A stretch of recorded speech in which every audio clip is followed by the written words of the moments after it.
Samuel Ellis Newsome was born in 1938 in Port Gibson, Mississippi, attending school until the 10th grade. In 1955, only 2 generations removed from legal slavery, Sam left a state still rife with Klan violence and racism, moving permanently to settle in Tucson, Arizona.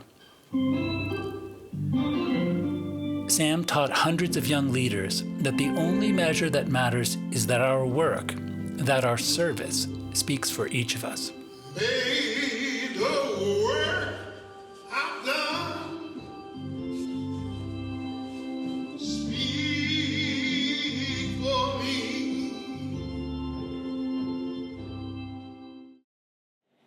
It's not that one person that makes a difference, because he brings you along and then you bring somebody else along. So it's contagious. He was constantly working.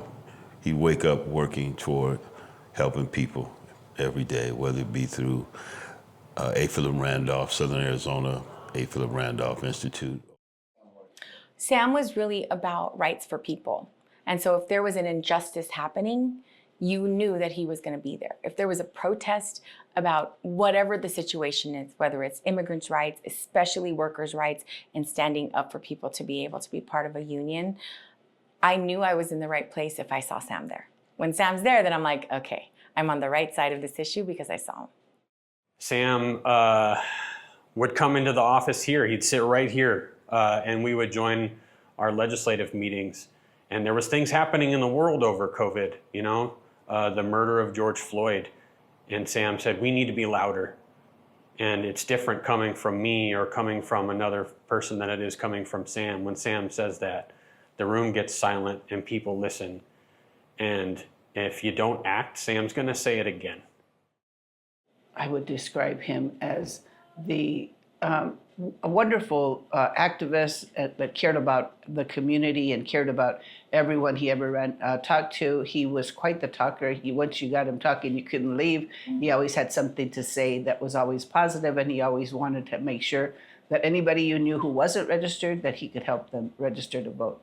He was an advocate for registering people to vote. Everybody who does the work that we do does the work that Sam did when he was here, and the work that we carry on in A. Philip Randolph all come from that tradition. We couldn't be prouder to be part of that. Sam was my friend, he was my mentor, and he was my teacher. And I appreciated him every step of the way. And I hope I can have the same impact on people's lives that he had on mine and others. But Sam was the kind of guy, whereas if you needed something, he was there for you. If you needed some money, Sam. That was the kind of thing that Sam would do. If you needed a ride somewhere, that was Sam. You needed a place to stay, that was Sam. It sounds cliche to talk about trailblazing, but Sam was literally the first black union carpenter in our state. He was literally the first person to say, no, we're starting an APRI chapter. He was the first person to say, the Coalition of Black Trade Unionists belongs here in our state. He made good trouble. And he could be ornery, and he could be opinionated, and, he could be very stubborn. We ran into Barbara at a restaurant the other day, and we talked about how stubborn Sam was. And she's surprised that his stubbornness didn't keep him here.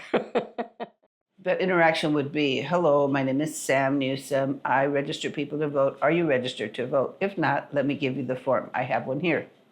Always, and I would always say, at any function that we ever attended, he'd always say, where's my table? I need to register people to vote.